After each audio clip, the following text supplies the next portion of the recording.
Hi everyone, it's your boy Zach, and this is my review of The New Mutants. I have this series called, What's Wrong with Blade Trinity. And usually it's a movie that is controversial or most people don't like it, but I do, and I'm trying to, say, why I like it. Here's the deal. New Mutants came out in the theaters, last August.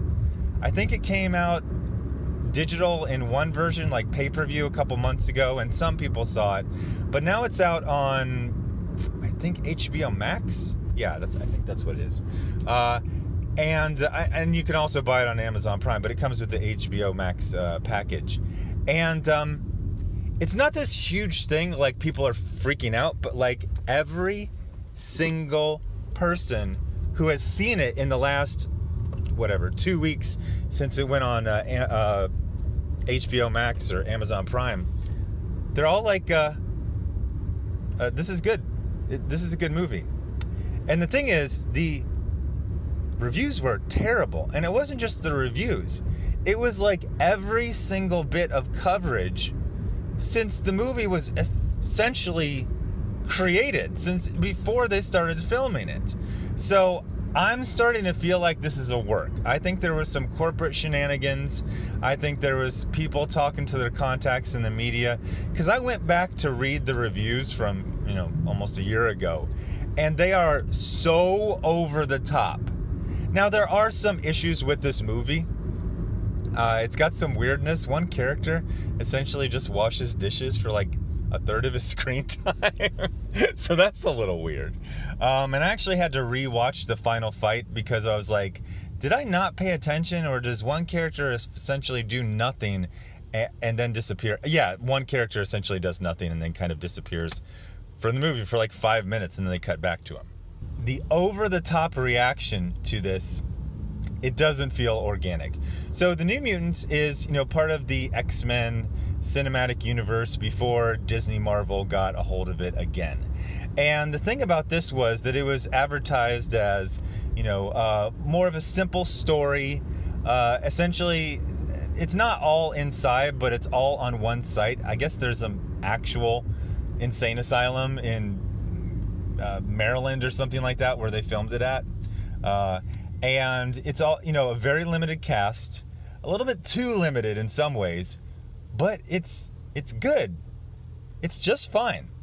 In fact, I found myself wanting to finish it, not to get it over with, but just because I, enjoy it. I don't sit down and just watch a movie, in 2 hours.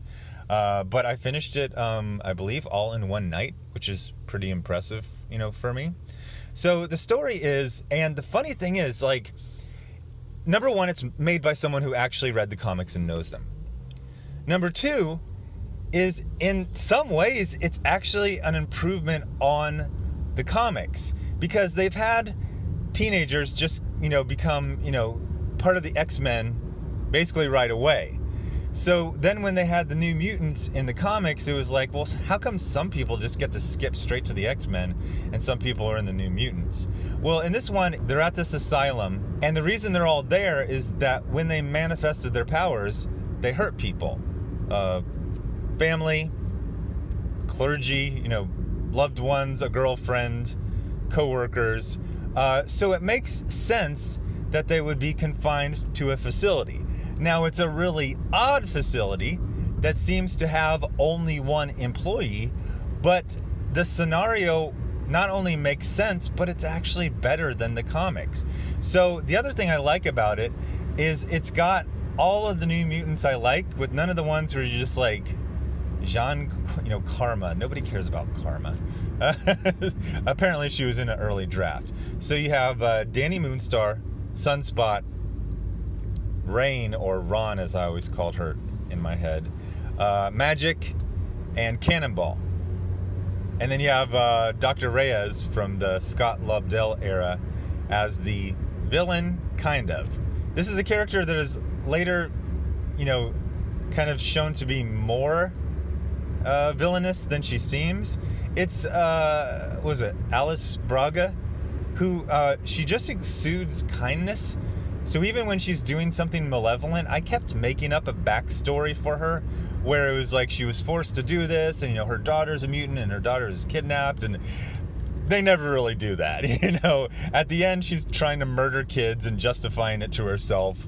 But when they cast, you know, such a, you know, innately kind person, it makes the villain less villainous, but she's still doing the things, and that actually kind of makes it more interesting. So they're in this asylum. Danny Moonstar, her whole, I don't know if it's her entire tribe, but it sounds like everyone on her reservation was killed by a F5 storm that was actually her manifesting her powers. So she killed like everyone she knew with her powers. I'm not sure they ever emotionally deal with that impact. When you say it out loud, you're like, holy shit. So she is captured, sent to the asylum. She wakes up there and she meets the other New Mutants, and in some ways it's kind of like a Breakfast Club type of movie. It's just a bunch of troubled teens, you know, bouncing off each other and authority. I remember reading earlier reviews and they were making fun of it. It's like, oh, they dance when the instructor is asleep. Well, there's not much to do. It's apparently set in the 1980s. Maybe not. It feels like an 80s movie. And so it's like, yeah, I mean, what else? I mean, there's other things they're going to do, but that's one of the things they would do. So it's a very simple movie. It works quite well. There's a lot of misinformation about it. Number one is that there was massive reshoots. It looks like there was a lot of corporate stalling shenanigans to essentially damage it so that they could, you know, justify it going to Marvel. It looks like there was actually 0 reshoots, and you can actually kind of tell because at the end there's a lot of times where they're like, oh, we went back for a week or two, and it's for the type of shots that are needed in the final fight that don't exist. Like I said, a main character just disappears, and I had to rewatch it. It's like, oh, it's just 2 brief shots, and if you know, blink, you can literally blink and not see them. I mean, a slow blink. Maybe some sort of palsied, you know, drunken blink. But they're just literally a couple of quick shots. And if you just space out for a second or two, you will miss them. So the story is that something is using everyone's fears against them. They then find out it's Danny Moonstar. They also find out that the asylum is run by the Essex Corporation, which is Mr. Sinister, and that they are being prepared to... And I think this might not have been in the original draft, but they start cutting in footage from Logan, the facility that Lara was in. So it's footage from them, and they basically say, like, this asylum is like a feeder. They basically take mutants that have killed before, see which ones are trainable, and then they send them to that facility. So it's a facility before that facility. It doesn't really work out because those were like 10-year-olds and these are like 18-year-olds, but it's fine. It generally works, and it ties it into the X-Men, you know, cinematic universe better. The main thing that I loved about this is that it totally takes itself seriously. It does have some fun moments. There is no jokey, quippy, pop culture reference, trash Marvel Cinematic Universe humor. There is some humor. It's okay. I would say the main thing I liked about it is that the casting, they cast actually good actors and actresses. You don't recognize about half of them, but they are legitimately good. I looked at the writer-director, and he's not some like joke goofball. He actually is like a solid writer-director. You're like, oh, okay. I didn't see his movies, but I remember those getting good reviews and people saying. So what I'm trying to say is this movie doesn't treat itself as some goofball, you know, assembly line MCU product, but it seems to actually, you know, justify itself and say, oh, this is an actual movie. Yes, it has mutants. Yes, it's tied to Marvel, but we're not relying on that. We're relying on telling a good story. It's a simple story. The story works, but the casting is insanely good. As someone who's been reading these characters since I was in high school, and I'm old now, oh my gosh, like Cannonball, perfect casting. Sunspot, perfect casting. They cast an actual Brazilian guy as Sunspot. Magik looks straight out of the comics. When they show her, armored power, I just finally realized it's like, oh, it's like her brother. She has a metal form, but it's like a different type of metal form. I never got that from the comics. I just said that her metal form was just more magic. But they even work in her, a budget version of her dragon, and they even show Limbo and explain what Limbo is. Ron, who I thought was going to be terrible, was pretty solid. Oh, I forgot to mention this. Probably because they did it so darn well. So this movie was shot about 2016. So the thing that I grew to comment on a lot in comics wasn't actually a thing back then. It was probably written in 2015, 2014. But they have two characters who are straight in the comics that they make gay and a couple in this. Ron Sinclair and Danny Moonstar. And I usually have a problem with this because it's done so poorly. It's just, we don't know what to do with these two female characters, make them lesbians. This relationship progresses in a completely believable manner. It's not over the top. They don't slam dunk. They're like, hey, look at us. We support the gays. It just seems completely organic to the characters and the situation. They're not instantly a couple. Another thing, I haven't seen Game of Thrones, so I don't know about Game of Thrones girl very well. She plays Irish. I don't think she's Irish. She actually does a light Irish accent. It's not like every American actor where they have to do that over-the-top Lucky Charms Irish accent. Yes, there are people with really thick Irish accents, but not everyone in Ireland is like that. A lot of people have fairly light, understandable to an American accent. So she does a good job. Although the thing about her being gay is that she gets tortured by a bishop or something like that. And it feels like her being gay, like he probably would have done it just for her being gay. So making her a mutant is almost like not necessary. Do you see what I'm saying? It's like focus. He should either, attack her for one reason or the other, and not. It almost looks like he's this fairly progressive bishop. He's like, I hate mutants, but the gays are okay with me.